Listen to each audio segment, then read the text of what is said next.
امروز پنجشنبه 25 ایول این موضوع ها را داریم. ناآرامی های اخیر سد راه ملاقات رهبران تاجیکستان و قرقیزستان نشد. فردا پرزیدنت های دو کشور در واروخ دیدار و ملاقات میکنند.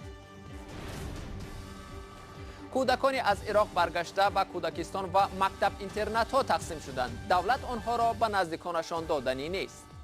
یعنی از افسولا بالا و احتیاجات به تحصیل در مکاتب تحصیلات همگانی دارند و اختیار وزارت معارف و علم جمهوری تاجیکستان روانه گردیدند. تاجیکستان امید دارد عفو مهاجران در روسیه تا آخر سال روان انجام می شود. صرف نظر از مناقشه های چند روز اخیر در مرز تاجیکستان و قرقیزستان در واروخ، پرزیدنت های دو کشور فردا به این منطقه می روند. تا کنون مذاکرات جانب ها در سطح معاونان نخست وزیر دو کشور عظیم ابراهیم و جینیش رزاقوف در قلمرو قرقیزستان ادامه داشت. هنوز معلوم نیست در دیدار پرزیدنت ها یگان حجت و یا سازش امضا می شود یا نه، اما در چندین سال اخیر بار اول است که مقامات دو کشور در سطح عالی در مرز واخورده مسئله تقسیم و علامت گذاری سرحد را بررسی می کنند. جزئیات سفر پرزیدنت های دو کشور را به واروخ همکارم میرزا نبی خالقزاد شرح می دهد. ملاقات پرزیدنت تاجیکستان امامعلی رحمان با همتای قرقیزش سورونبک جیمبکوف فردا صبح بروقت در آقسای و واروخ در این چهارراه آغاز می شود و این دو پرزیدنت در اونجا با مردم این منطقه ملاقات میکنند، به حرف و صحبت های آنها گوش میدن، مشورت میدن، چون که 3 روز گذشته در اینجا مناقشه ها سر زد و در نتیجه این مناقشه 10 نفر زخمی شدند، تیر خوردند و یکی از آموزگاران از دهه واروخ در اینجا کشته شد. جلال الدین قرایف معلم یکی از مکتب های واروخ در اینجا جان داد و حالا حاضر در بیمارخانه شهر اسفره تقریبا 5 نفر از شهروندان یعنی ساکنان واروخ بستری هستند. پس از این ملاقات و دیدار در واروخ و آقسای، پرزیدنت های هر دو کشور برمیگردند میآیند به مرکز شهر اسفره و در اینجا ملاقات رسمی آنها آغاز شده تا ساعت 3 روز جمعه ادامه خواهد کرد. در این ملاقات آنها به موضوعهای مهمی که خصوصا این مسئله که 3 روز در اینجا رخ داد و مردم هر دو طرف بیشتر نگران بودند این مسئله را بررسی میکنند و مسئله دیگری که پرزیدنت های هر دو کشور بررسی خواهند کرد مسئله مرز در تشخیص و علامت گذاری مرز هر دو کشور است، خصوصا در مسئله قطعه های بحثی که طی چند سال اخیر این ادامه دارد و کمیسیون بین دولتی برای حل آنها عاجزی کشیده ایستاده است. پرزیدنت هر دو کشور سر این مسئله گفتگو خواهند کرد.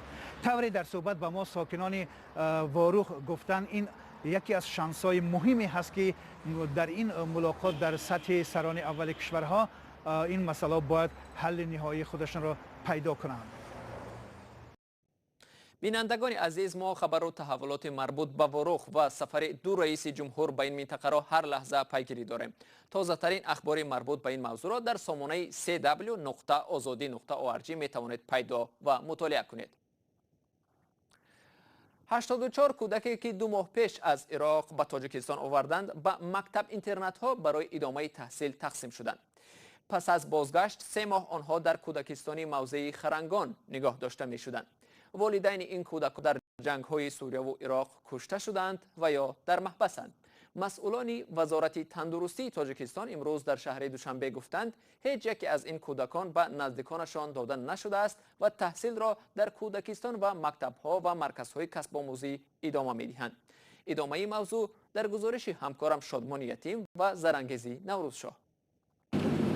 84 کودک از عراق آورده شده تاجیک بعد حدوداً 3 ماهی نگهداری در آسایشگاه خرنگان این موضع را ترک کردند. 44 نفرشان تا سن 5 سالگی با اختیار خانه کودکان رقم 2 شهر دوشنبه. 33 کودکی که سن تا مکتبی هستند یعنی از 7 ساله بالا و احتیاجات به تحصیل در مکاتب تحصیلات همگانی دارند و اختیار وزارت معارف و علم جمهوری تاجیکستان روانه گردیدند. در میان 84 نفری از عراق آورده شده 2 نفر فرزند داشتند. این افراد که سنشان به 18 نزدیک بوده است به وزارت مهنت و مهاجرت برای کسب آموزی انتقال شدند.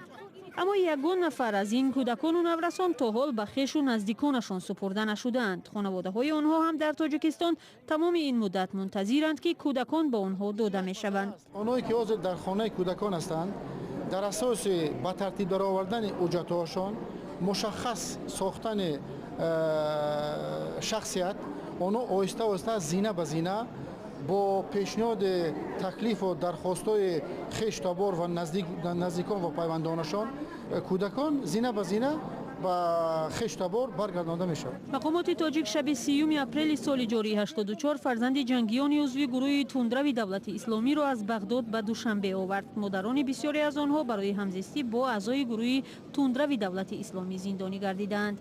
نزدیکان برخی از این کودکان میگویند میدانند که آنها را از خرنگان بیرون آوردند، اما برایشان دقیق نگفتند که کی این اطفال را به عائله ها میدهند. وزیر کارهای داخلی هم دو روز پیش گفته بود برای مطابق شدن این کودکان با جامعه و حیات سالم برنامه مخصوص دولتی راه اندازی می شود. شخصانی که در دعوت‌های جنگ زده خود بودند، کلان شدند یا اشتراک کردند، عموما مفکوره آنها خیلی دشوار و با مفکوره‌های گوناگونی منو رویه‌های افراطی خیلی پرگشته است، پررسیدگی است و ما تمام چهره را دیدیم که آنها با جامعه مطابق ساختن خیلی چهره دیدن در کورت. انتقال کودکان و نورسان از عراق آورده شده به مکتب اینترنت و خانه‌های کودکان در حالی است که برخی از نزدیکان این اطفال 2 ماه باز انتظار قبول آخرینشان از فرزندان خود هستند. کمیته بین المللی صلیب سرخ به تاجیکستان توصیه داده بود که برای هر چه زودتر مطابق شدن کودکان با محیط آسایشته باید آنها به نزدیکانشان برگردانیده شوند. مقام‌های تاجیک امیدوارند که تا آخر سال در مسئله عفو مهاجران کاری تاجیک با روسیه سازش حاصل می شود. یک مقام وزارت مهنت امروز در دوشنبه به خبرنگاران گفت مذاکرات میان نماینده این نهاد و ریاست مهاجرت وزارت کارهای داخلی روسیه ادامه دارد و انتظار می رود تا انجام سال عفو مهاجران حل شود. مسئله عفو مهاجران در دیدار مهمه امام علی رحمان و ولادیمیر پوتین مطرح شده بود. مولا رجب یوسفی تفصیلات بیشتر دارد.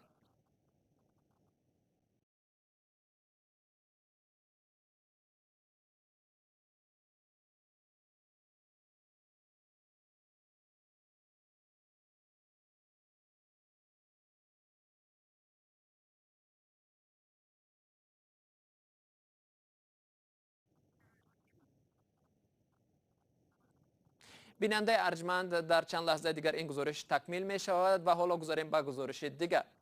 وزیر معارف تاجیکستان پیشنهاد کرد که کارخانه مخصوص برای استحصال پایافزال برای خوانندگان مکتب مشغول شود. اما کارشناسان و والدان در تاجیکستان به ساختمان کارخانه پایافزال مشغول شدن وزارت معارف را درست نمی‌شمارد. چرا؟ گزارش تلویزیونی نسته شفره را در این باره طاهری سفر تقدیم می‌کند. معلوم نیست که آیا در مؤسسه‌های تعلیمی تاجیکستان پایافزال یگانه مکتبی جاری می شود یا نه. از یک سو وزیر معارف میگوید استحصال پایافزال را در نزد یکی از دانشگاه‌ها تنها به خاطر آماده کردن متخصصان و پایه گذاشتن برای رشد این ساحه به راه میمانند.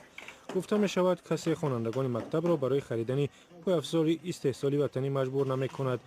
از جانب دیگر گپ سری بازار کلان نمی رود. نوریدین سعید وزیر معارف حساب کرد که در یک سال برای خوانندگان 6 میلیون جفت پایافزال ضرور است. سال 2014 در تاجیکستان لباس یگانه مکتبی جاری شد. ماموریت مکتب ها که همگی تابع وزارت معارف هستند از والدان خواستند لباس ها را تنها از استحصال کنندگان معین وطنی بخرند. عین چنین حالت می تواند با پایافزال هم صورت بگیرد. استحصال میکند استانداردهای جهانی، استانداردهای داخلی کتی که پورا با پای کودک با حال کودک موافق باشد. هیچ خیلی ما معین نکرده ایم که پوستش ای کجا باشد و رنگش چی باشد و دیگر معین ما نکرده ایم. سر این مثلا ما کار هم نکرده ایم هنوز. استحصال کننده وطنی را دستگیری کردن ممکن است میگویند کارشناسان، اما نرخ پایافزال وطنی با نظرداشتی آن که واردات زیاد از چین و روسیه و ترکیه چند خواهد بود. آیا تولید کنندگان وطنی بدون حمایت بازار داخلی می توانند با مال‌های خارجی رقابت کنند؟ در حالی که اهالی نچندان دارای تاجیکستان در اکثر حالت میکوشند محصولات را بخرند که ارزان تر است. کارشناسان میگویند در این جاده باید تحقیقات های عمیق گذرانده شود و به این کار باید متخصصان وزارت صنعت مشغول شوند، نه هوسکاران از وزارت معارف. کاری هر یک کارخانه را باید از جهت اقتصادی اساسناک کرد. متخصصان بودن ذخیره های اشیاء خام، نرخی آن، درآمدناکی و فایده را باید به اینابت گرفت. نه اینکه یک وزیری که از الفبای اقتصاد کم چیزی را میفهمد و درباره ساختمان کدام یک کارخانه گپ زند. ساکنان تاجیکستان هم جانبدار استحصال کننده وطنی هستند، اما نمیخواهند آنها را برای خرید پایافزال از کارخانه مشخص مجبور کنند. اول تجهیزات می‌آورند و البته خرج آن را به بالای نرخ پایافزال ضم می‌کنند. این گران می‌شود و برای ما سودآور نیست. بهتر است مال‌های چین را خریم که نرخش به ما دسترس است.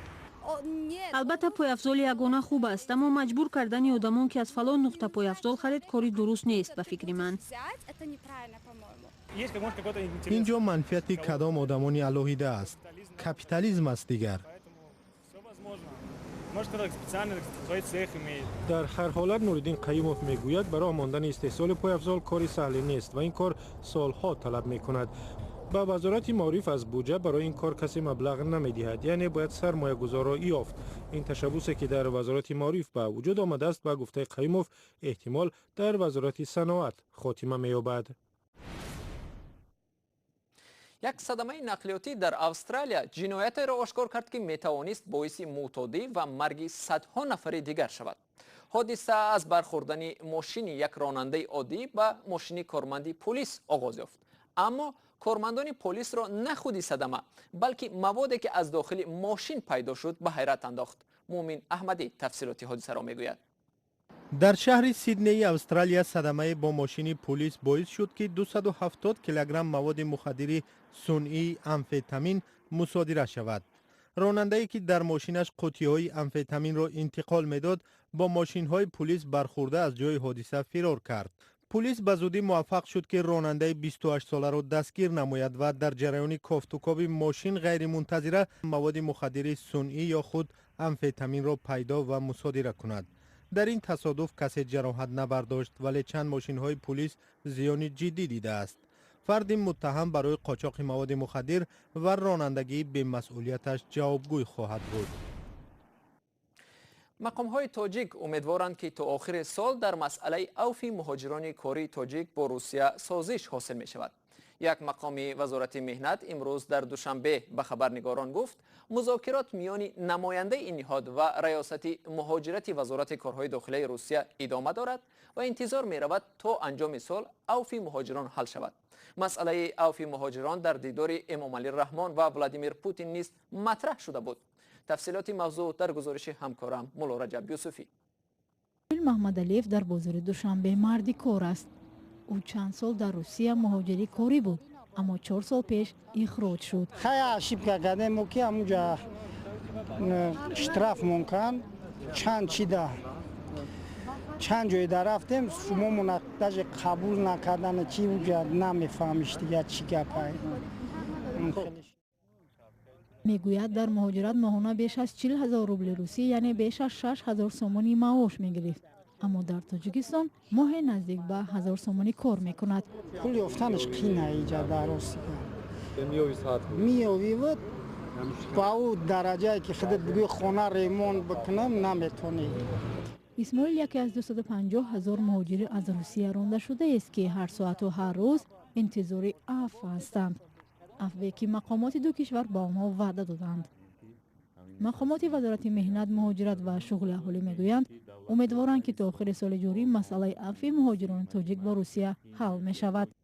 از جانب پرزیدنت فدراسیون روسیه با ساختارهای مربوطه آن کشور اوید به بررسی مسئله مذکور دستور سپارش داده شده است و در این زمینه از جانب نمایندگی وزارت مهنت، مهاجرت و شغل اهالی جمهوری تاجیکستان در فدراسیون روسیه اوید به مهاجرت بررسی این مسئله با سرریاست وزارت کارهای داخلی فدراسیون روسیه اوید به مهاجرت ادامه دارد. و اخبار از این بیشتر بیننده ارجمند در سامانه آزادی و شبکه‌های اجتماعی فیسبوک، ادنا کلاسنیکی، توییتر پیدا کنید. تا برنامه‌های بعدی، خداحافظ.